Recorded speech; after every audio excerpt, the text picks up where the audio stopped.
Hello, Nathalie Saunderson here. For those of you that know me or are new to my page, this little video is about my meditation course to share why I created it, what to expect from it, and ultimately what you're going to get out of it. And a little bit about me. I taught yoga and did yoga for many, many years before meditation was really, one, enticing, or two, approachable, right? There's kind of this relationship with meditation that I think many people can relate to, where it's something you feel like you should do. It's not always that easy to get to. It tends to fall down the list really, really quickly.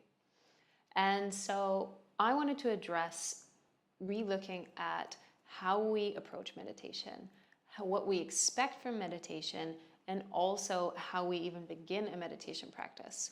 Now, this course I specifically called Meditation for Everybody because it does bridge and encompass everyone from a beginner to explain and walk you into it, and also includes some information to help you shape shift your on and off relationship with meditation into a more consistent one.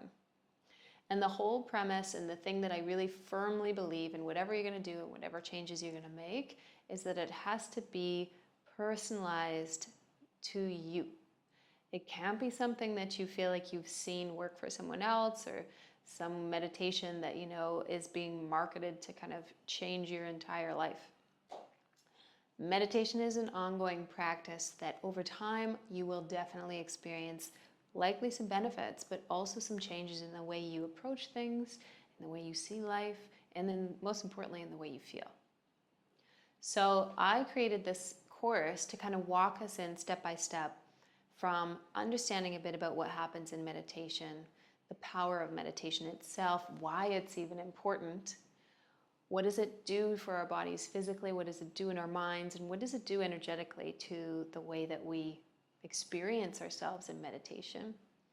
I move into a video that also shares why we sometimes fail connecting with the meditation practice, because it's not going to just naturally probably be a skill that you've done very much of in your life. Slow down and what appears to do nothing, right? So it does require a bit of patience and practice in order to be comfortable staying in the present, slowing yourself down, being with your thoughts and your feelings.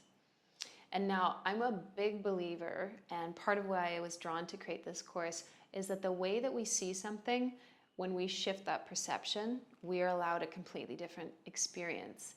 And meditation for many people is kind of this like boring, dusty old practice, right?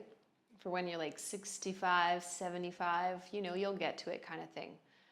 Personally, meditation is something that came into my life at the moment it was supposed to, in a more committed way, because I knew that I needed support.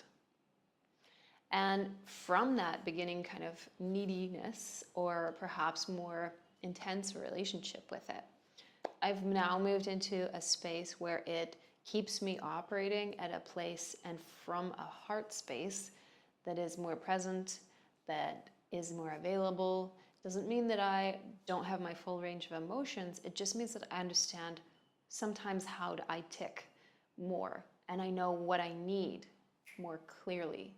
I know exactly what to do when I'm feeling overwhelmed or need some extra time to process, or just want to be connected. I want to be more connected to my life, to myself, and to everything that's in my life. Meditation, not only that, is going to give you this sense of kind of presence. The next stage, which I do touch on in the bliss meditation, is starting to work with your energy so that you become much more conscious of what you're creating in your life, where you're expending your energy, and also how to manifest and alchemize your energy, which means to change it from one state to most likely a higher state. Okay, but initially we want to kind of understand the basic principles of how to meditate. I also included a video in this course about making rituals, I call them, basically just practices that you put into place so that meditation feels easier. If you really respond to soft music in the background, then create a space where you can access that. If you like being in nature or near lighting when you meditate, then create a space and plan kind of intentionally to have that be the way you meditate. If it's easiest for you to get that alone time in, if you're a parent like me in the evening, then create a really cozy nook. Maybe it's laying in Shavasana, legs up the wall. I believe that meditation doesn't need to be approached in an old, very disciplined way. All it basically is the relationship that you're creating a stronger connection to your inner world. And eventually we do connect to kind of the bigger energetic fields, like the higher, more aware states. Now that's not a hippy-dippy thing to say. That's actually been tracked in terms of what's happening in your brain and what you're able to perceive. Okay? So from that video, we do a short yoga flow, just something that I've offered so that you guys can kind of warm up the body.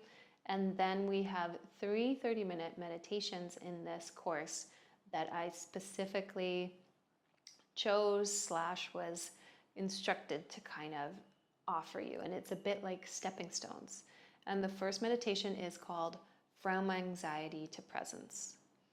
And over the years of teaching, I don't think that there's a single person that I haven't seen where or the level, myself included, around how to work with your anxiety, because it comes up and is very obvious when you start to do a yoga practice.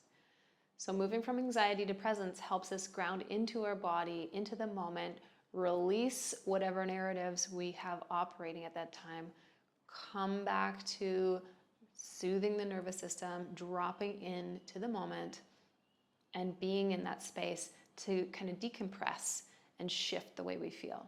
Okay, that's the first meditation.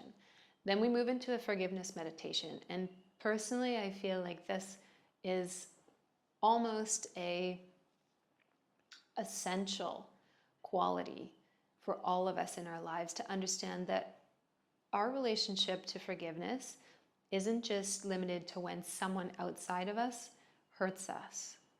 Forgiveness also has to include the way we've shown up in the past that maybe we don't feel so proud of. It has to include the moments where our humanness or our shadows or our wounds come out and, we're not necessarily at our best. It doesn't mean that we excuse and forgive. It means that every part of ourselves is welcome and is held in a compassionate light when we meditate. We understand that we're on this human journey learning. The idea that we will ever be this perfect yogi is to be released, right? Whenever we grow beyond something, whether we've got a struggle or limitation, when we grow to that new stage, I guarantee you're going to come up against a new ceiling or a new lesson or a new understanding. And it's this constant ladder. So the forgiveness meditation really allows us to recognize and feel into anything that we're carrying that we no longer need to carry, whether that's a story, something from your past, your childhood, from your love life, whatever it is that's hurt you, that's stuck likely to you and is still operating in your energy field, in your body, also known as trauma.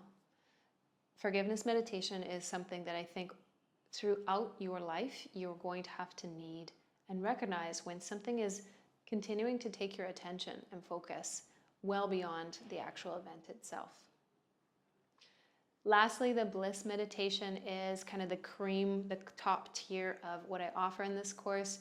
And it's about allowing us to start to very intentionally move energy using visualization, our deeper breath, to begin to draw up energy through the body and cycle it back through the body. Okay, so this does require a bit of a level of focus, which is why it's the last meditation. And I believe that you can access all sorts of states at any given moment, but a lot of what you need, the key ingredient, is your attention, right? Where you put your focus. That's really it. Anything is possible if you put your full attention and focus on it. Okay? So in the bliss meditation, it's really about remembering. So much of yoga and doing deeper work can sometimes bring up these excavated issues or, things that we were not aware of that we were there to process or feel or move through. We also want to really make sure in that process that our meditation practice isn't really about battling our minds. It's also remembering our brilliance and how incredible, we are as humans on this journey. All of our gifts, all of our light, all of our ability, all of the opportunities that we, are past, all of the gratitude that on a day-to-day basis isn't always the top of the list, and it should be. So these 3 meditations you're going to have access to for life. They're really a great way to help yourself feel led and kind of navigate meditation initially with me throughout the video. And from there, you're welcome to continue your meditation seated, whatever practice for however long, whatever it looks like.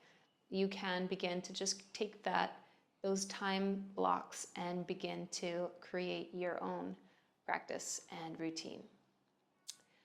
Thank you for taking the time to watch this video. I am very passionate about having created this course and what it means to me, and allowing people to access this type of information and skill, because it really does have a beneficial effect on your life in every single aspect.